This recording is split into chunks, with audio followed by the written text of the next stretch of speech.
हम लोग चाह रहे हैं कि मंदिर नहीं तोड़ा जाए। लेकिन ये घोर कलयुग है, इसको कलयुग ही कहेंगे ना, ये घोर कलयुग है जहाँ भगवान को भी अपने लिए लड़ना पड़ रहा है, थाना जाना पड़ रहा है। हम लोग यहाँ पर मंदिर को बचाने के लिए जिस हद तक जाना पड़ेगा हम लोग जाएंगे और मंदिर को बचाएंगे। तो अभी पैसा का लालच में, जो भी लालच में आके ये मंदिर को जो खंडित करने और ध्वस्त करने का प्रयास कर रहे हैं, उसी का मोहल्ले वासियों ने विरोध किया। देखिए, मंदिर ऐसा चीज है कि सार्वजनिक होता है, वो किसी का पर्सनल नहीं, तो आपने घर में भी बनाया है तो वो सार्वजनिक चीज है। लेकिन ये जो मंदिर है इस पे दावा है कि मेरा व्यक्तिगत है, ऐसा इन मंदिर के प्रॉपर्टी का ओनर का दावा है। नहीं, उनका जो भी कार्य करना है उनको उस एरिया पे करे, उससे कोई आपत्ति नहीं। हम लोग चाहते हैं जो मंदिर पूर्ण रूप से स्थापित है पहले से, ठीक है, तो बहुत प्राचीन से स्थापित है। बस आप सामने से हमको मुख्य द्वार गृह में जाने का द्वार दे दीजिए, उससे ज़्यादा।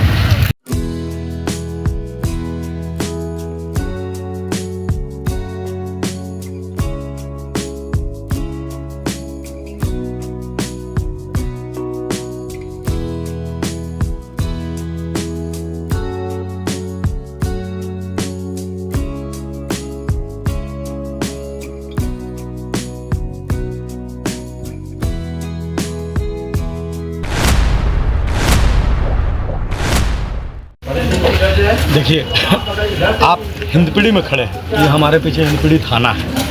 आप थाना की स्थिति को ही देख करके समझ सकते हैं। मुझे लगता है पूरे झारखंड का एकमात्र थाना होगा जिसका इतना जर्जर स्थिति है। जो मोहल्ला में थाना तक का आज तक निर्माण नहीं हो पाया, थाना तक का आज तक डेवलपमेंट नहीं हो पाया, थाना का छत छूता है, वो मोहल्ला कितना विवादित हो सकता है आप समझ सकते हैं। 1967 के पहले इस क्षेत्र का नाम हिंदू पीढ़ी था, क्योंकि पीढ़ियों से यहाँ हिंदू रहते थे। 1967 में जो भारी यहाँ दंगा हुआ था, नरसंहार हुआ था, जिसके कारण भारी संख्या में हिंदू से हिंदू यहाँ से पलायन कर गए थे। कुछ बचे कुचे जो संघर्षरत हिंदू थे हमारे पूर्वज, वो यहाँ से नहीं भागे, डट के रहे, यहाँ रह करके यहाँ के आपत्तियों का विपत्तियों का सामना किया। तो इसलिए हिंदपीढ़ी में बहुत कम संख्या में हिंदू हैं और मंदिर भी बहुत कम संख्या में है। तो छत्रपति शिवाजी महाराज चौक से मरवाड़ी कॉलेज जाने के रास्ते के बीच में एक 100 साल से पुराना मंदिर है, 125 साल 150 साल पुराना। अकॉर्डिंग टू लॉ अनुच्छेद 25 और अनुच्छेद 26D कहता है कि किसी भी मंदिर को कोई व्यक्तिगत संपत्ति नहीं बता सकता है, मंदिर सदैव सार्वजनिक संपत्ति होती है। सुप्रीम कोर्ट का भी गाइडलाइन है कि अगर कोई प्राचीन मंदिर या कोई भी धार्मिक स्थल है तो उसको जो है यथास्थिति बना रहना चाहिए, और अगर उसमें कुछ परिवर्तन करना है तो सरकार, वहाँ का स्थानीय प्रशासन और सामाजिक लोग सभी मिल करके इस पर निष्कर्ष निकालेंगे। लेकिन ये जो मंदिर है इस पे दावा है कि मेरा व्यक्तिगत है, ऐसा इन मंदिर के प्रॉपर्टी का ओनर का दावा है। तो उनको मैंने प्रशासन के सामने भी यही विषय रखा, और मुझे ऐसा लगता है कि सार्वजनिक हम लोग जो मीटिंग कर रहे हैं उससे कुछ ना कुछ निष्कर्ष निकल जाएगा। अगर निष्कर्ष निकल के आता है तो बहुत अच्छा है, हमारे पक्ष में आता है तो बहुत अच्छा है। अगर मंदिर तोड़ने का विषय आया तो हम लोग इसको बर्दाश्त नहीं करेंगे। हम लोग मंदिर को जीर्णोद्धार करके भव्य मंदिर का वहीं पर निर्माण करेंगे। वो जमीन मालिक भी कुछ कह रहे थे कि आपसे पहले भी बात हुई। जमीन मालिक जी से मेरी बात हुई थी और उनसे पहले ही मुझे उन्होंने कहा था कि हम लोग जो है वो सेल करना चाहते हैं ज़मीन। तो मैंने कहा था कि भैया बहुत कम हिंदू हैं, वहाँ पर मेरा आग्रह है ज़मीन को आप मत बेचिए, अगर बेचिए तो कोई हिंदू को ही बेचिएगा, लेकिन उसके पहले मंदिर की यथास्थिति बने रहे, मंदिर को पुनः निर्माण करके थोड़ा मजबूत बना दिया जाए, क्योंकि मंदिर की स्थिति बहुत ही जर्जर है, बहुत दयनीय है, कभी भी मंदिर का छत गिर सकता है। हिंदपीढ़ी में हमेशा हिंदू मुस्लिम का विवाद होता रहा है, आज पहला बार ऐसा देखा जा रहा है। ऐसा नहीं है, कोई विवाद नहीं। सुनिए, पहले बात समझिए, विवाद केवल और केवल इतना सा है कि मंदिर नहीं टूटेगा, मंदिर किसी का व्यक्तिगत संपत्ति नहीं होगा। ठीक 45 का बाबू हटो। देश आज़ादी के पहले से ही मंदिर ठीक से लगाओ, चलो। ये मंदिर का कंस्ट्रक्शन बता रहा है कि यह निजी मंदिर नहीं है। जितने भी मंदिर बनते हैं सब निजी मंदिर में ही बनते हैं। उनका पूर्वज किसी का मनोकामना पूर्ति के लिए, कुछ भी के लिए मंदिर बनाते। तो अभी पैसा का लालच में, जो भी लालच में आके मंदिर को जो खंडित करने और ध्वस्त करने का प्रयास कर रहे हैं, उसी का मोहल्ले वासियों ने विरोध किया है कि इस तरह का जो कार्य कर रहे हैं। देखिए, एक तो यहाँ पर 95% हिंदू रहता था, सब पलायन कर गए। मंदिर को देख रेख करने वाले भी चंद हिंदू यहाँ नहीं बचे हैं।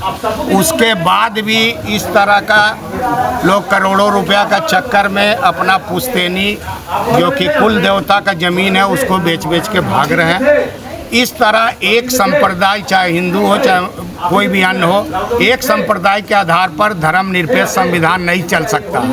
भिन्न भिन्न संप्रदाय के लोग रहते हैं तो उसका जो मानसिक है, एक दूसरे को कैच करके उन लोग अपना बुद्धि का विकास करते हैं। जैसे आपका उदाहरण है क्रिश्चियन माइनॉरिटी का स्कूल, उसमें सिर्फ क्रिश्चियन को नहीं रखते हैं, हिंदू को भी रखते हैं, मुस्लिम को भी रखते हैं, ताकि उनका ब्रेन को सब कैच करे। इन्हीं सब भावना को ध्यान में रखते हुए किसी भी हालत से 1947 का कानून बना हुआ है कि मंदिर, गुरुद्वारा, गिरजा जो भी हो उसको हटा नहीं सकता, कानूनन एज इट इज रहेगा। तो मंदिर का एरिया को छोड़ के इनको व्यक्तिगत कुछ अपना बनाना है तो वो बना सकते हैं, लेकिन पहले मंदिर ही बनाना पड़ेगा। नहीं तो ये ज़मीन नक्शा कैसे पास हुआ? जब मंदिर है तो बिना नक्शा का ये तोड़ फोड़ कैसे की है? अगर नक्शा पास हुआ है तो नक्शा बनाने वाला भी फंसेगा, क्योंकि मंदिर रहते हुए नक्शा तो पास होना नहीं चाहिए। इस तरह बहुत सी बातें हैं आपको देखने सुनने को मिलेगा। अभी चीफ सेक्रेटरी और मुख्यमंत्री को मैंने चिट्ठी लिखा कि हिंदपीढ़ी सहित अल्पसंख्यक हिंदू एरिया का ज़मीन जो रातों रात बेच के भाग रहे हैं, उनको बिना कमिश्नर का अनुमति का ज़मीन बिक्री का अनुमति न दे। ऐसा लॉ है कि आसपास जो हिंदू है उसी से ज़मीन बेचना है, लेकिन दलाल और चंद रुपया, लाख 2 लाख के चक्कर में सब पुश्तैनी मकान अपना बेच बेच के भाग रहे हैं। चाहे वो अपर बाजार हो, हिंदपीढ़ी हो, सब कुछ भी हो। ये लड़ाई लड़ा जा रहा है, झारखंड के सभी अखाड़े, श्री महावीर मंडल, रांची, हजारीबाग, जो भी बोलिएगा सभी अखाड़े इनके साथ है। जब जरूरत होगा अखाड़े वाले बंधु इनके साथ है। मंदिर हर हालत में वहाँ ही बनेगा। अगर वो अपने से बनाना चाहे अपने से बना ले। मंदिर में अगर अध्यक्ष मंत्री रहना चाहे अध्यक्ष मंत्री रहे, समाज के लोग को रखना चाहे समाज के लोग को भी रख ले, लेकिन मंदिर का उद्देश्य सार्वजनिक होता है। जमीन निजी हो सकता है, लेकिन मंदिर में पूजा करने से कोई माई का लाल रोक नहीं। ये जो विवाद है, जमीन कौन सा जमीन है, किसका जमीन है और कितना जमीन है? जमीन अब उनके अनुसार 4 कट्ठा जमीन है। कौन है ऑनर? ऑनर कोई सिंह बंधु है, मतलब हिंदू ही है, कोई हिंदू सनातन हिंदू है।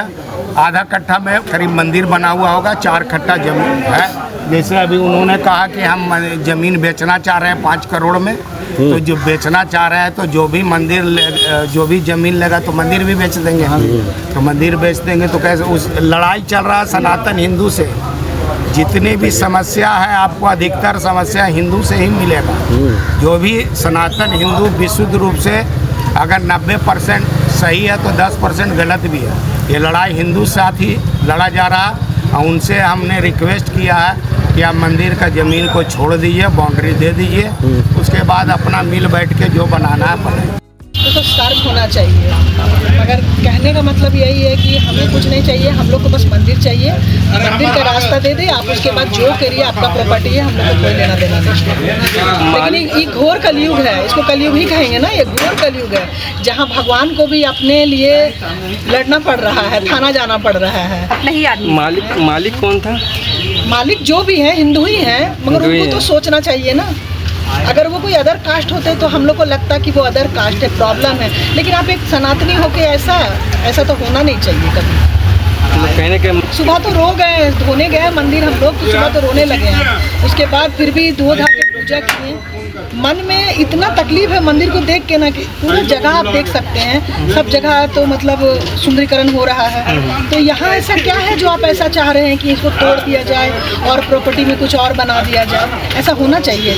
ऐसा तो कभी नहीं होना चाहिए, हम लोग तो कभी नहीं सुने हैं। हिंदुओं की आस्था पे ठेस पहुँची है। बहुत बहुत बड़ा ठेस पहुंचा है। मंदिर देखिए बहुत ही पुराना मंदिर है। जब देश आज़ाद नहीं हुआ था सन 1945 का ही मंदिर है, निर्वाचित में है और बहुत ही पुराना भव्य मंदिर है। यहाँ ऐसा कोई मंदिर नहीं मिलेगा। आज ही मंदिर को तोड़ा जा रहा है, तो हम लोग चाह रहे हैं कि मंदिर नहीं तोड़ा जाए। यहाँ हिंदपीढ़ी में ऐसे भी अल्पसंख्यक हिंदू लोग बच गए हैं। अगर ये मंदिर टूटता है तो हिंदू का मनोबल और टूटेगा। ऐसे ही सब यहाँ से बेच के पलायन कर रहे हैं हिंदू। अगर इसी तरह का हाल रहा तो हम लोग तकलीफ में आ जाते हैं। अच्छा, ये होते रहता है, पूजा हमेशा होते रहता है। हर पर्व त्यौहार में यहाँ भव्य तरह से सजाया जाता है, झंडा जवान रहता है, भंडारा होता है, सब चीज़ होता है यहाँ। मैंने आस-पास हाँ, पूरा मोहल्ला का आदमी लोग रहते हैं, सब बहन लोग रहती है, भजन कीर्तन सब चीज़ होता है यहाँ पर। सावन का महीना भजन कीर्तन, रामनवमी में पूरा झंडा लगता है, दिवाली में पूरा सजता धजता है। हमेशा इस प्रोग्राम यहाँ होते ही रहता है। ऐसा आखिर जो उतना तो हमको नहीं पता है, लेकिन वो बोलते हैं कि क्लिनिक खोलेंगे, डिस्पेंसरी खोलेंगे, क्या खोलेंगे नहीं खोलेंगे, तो हम लोग को सही तरीका से नहीं मालूम। कुछ भी करें उससे हम लोग को मतलब दिक्कत नहीं है। बस जो थोड़ा सा जगह मंदिर है, बस थोड़ा सा जगह हम लोग से इधर से दरवाज़ा खोल दें, ताकि हम लोग जो भी मोहल्ला के माने भक्त लोग हैं तो जाकर पूजा कर करके अपना आस्था को भगवान के सामने रख सकें। बस यही चाहते हैं। से मंदिर है, बहुत पुराना मंदिर है। मेरे बड़े वाले जो चाचा थे पंडित शिवदास तिवारी, तो अभी तो नहीं रहे, वो भी आते थे इस मंदिर में। ये बगल में हिंदपीढ़ी स्कूल है, मैं यहाँ भी 4-5 साल पढ़ा हूँ। ठीक है, बीच में मैं बाहर था, लेकिन मैं जानता हूँ कि यहाँ अभी भी पूजा हो रहा है। बीच में अभी जो अक्षत वितरण वाला कार्यक्रम हुआ था राम मंदिर का, तो भी हम लोग यहाँ पर आए थे। उनका फ़ोटो भी इनके मोबाइल में है। अब इनसे हम लोग यही बोल रहे हैं कि देखिए, मंदिर को हटाया नहीं जाता है और मंदिर किसी का अपना नहीं होता, चाहे आपके ज़मीन पे हो, वो सार्वजनिक होता है। अपना किसी का पर्सनल मंदिर नहीं होता है। ठीक है, ये मंदिर में इतने साल से पूजा आ रहा है, करीब 75-80 साल हो गया, लेकिन आज इनके जो पूर्वज लोग बनाए थे, आज ही बोलते हैं कि नहीं हम ऐसे करेंगे वैसे करेंगे, तो ऐसा थोड़ी होता है। और शिवलिंग का स्थापना एक बार होता है, बार बार नहीं होता है। इन लोग वहाँ पे थाना में एक दलील दे रहा है कि मूर्ति खंडित है। आप जाके देख लीजिए कौन सा मूर्ति खंडित है। और एक चीज़ अभी जहाँ शंकर भैया बोले वहाँ पर एक बात कि 2 मूर्ति जो शिवलिंग होता है, अगर उसका अर्घा खंडित है तो उसको खंडित नहीं माना जाता। लिंग अगर खंडित है तभी उसको खंडित माना जाता है। और बजरंगबली का अगर मूर्ति खंडित है तो उसका पूजा किया जा सकता है। ठीक है, इन लोग ज़बरदस्ती में लगा हुआ है। और हम लोग तो संगठन के भी माध्यम से और यहाँ का जितना रहिवासी लोग हैं जो यहाँ पर पूजा करते थे, हम लोग यहाँ पर मंदिर को बचाने के लिए जिस हद तक जाना पड़ेगा हम लोग जाएंगे और मंदिर को बचाएंगे। मतलब बाहर डेली मार्केट से एक दीदी है ना, बोली कि हम आते थे यहाँ पर। देखिए, मिलना जुलना तो होता है, ऐसा नहीं है ना कि मंदिर हम लोग कहाँ अभी हम लोग संगठन के माध्यम से बहुत जगह हनुमान चालीसा कराते हैं मंगलवार को। हम यहीं रहते हैं हिंदपीढ़ी में, लेकिन हम लोग रातू रोड चौक में भी जाते हैं। उसके बाद चुटिया में हम लोग करवाते हैं, पुरानी रांची में है। अभी एक हम लोग मंदिर बनवा रहे, एक लेडीज है, अपना सामने का फ्रंट का जगह दी है, वहाँ मंदिर निर्माण हो रहा है। तो ऐसा नहीं है। अभी यहीं पर देख लिए क्या बोलते हैं, बंसी चौक के पास यहाँ भी मंदिर है। अब मतलब अभी आधा बना हुआ है, आगे बनना है। अच्छा, और एक सवाल है, ये छोटा रहे हैं, घरेलू मंदिर कभी नहीं होता। आप हमको कहीं पर बता दीजिए कि घरेलू मंदिर होता है। मंदिर का मतलब क्या होता है? मंदिर में प्राण प्रतिष्ठा किया होता है। जो घरेलू मंदिर होता है उसका प्राण प्रतिष्ठा नहीं होता है, तो घर के अंदर है। नहीं होता। हाँ, गुंबज नहीं होता है। और लोग सब जगह से आ रहे हैं। आज 75-80 साल से पूजा हो रहा है, आज उनका अपना मंदिर हो गया। इससे पहले मंदिर क्या था? मंदिर तो ठीक है, आप ही के ज़मीन पे है, आप ही के। हम लोग कहाँ बोल रहे हैं कि इसको मंदिर लेके हम लोग थोड़ी भाग जाएंगे। ये तो पूजा करने का जो है, यहाँ पर मंदिर है, शिवलिंग है, इतना साल से लोग आते हैं, एक रिश्ता जुड़ा हुआ है भगवान से, समझ गए। अभी एक दीदी बोल रही थी कि ऐसा स्थिति देख के हम लोग के आँख में आंसू आ जाता है। अरे आपका 2900 स्क्वायर फीट से ज़्यादा ज़मीन है, आपसे 88 स्क्वायर फीट से ज़मीन बोला जा रहा है कि भैया इस मंदिर को छोड़ दीजिए और बाकी आपको जो करना है सो कीजिए।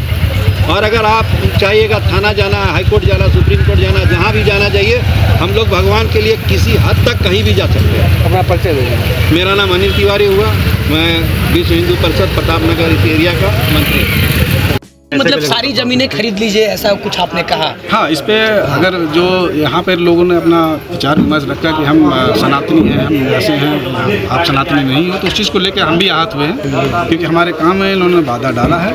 तो इसलिए मैंने इनको खुला बोल दिया कि भाई अगर आप लोग इतना ही सनातनी हैं, आप लोगों को लगता है कि आप लोग बहुत बड़े सनातनी हैं, तो अच्छी बात है। तो हम पूरा मंदिर समेत आप पूरा ज़मीन ही ले लीजिए, हमको 3.5 करोड़ का दाम हमको दे दीजिए, आपको कुछ नहीं।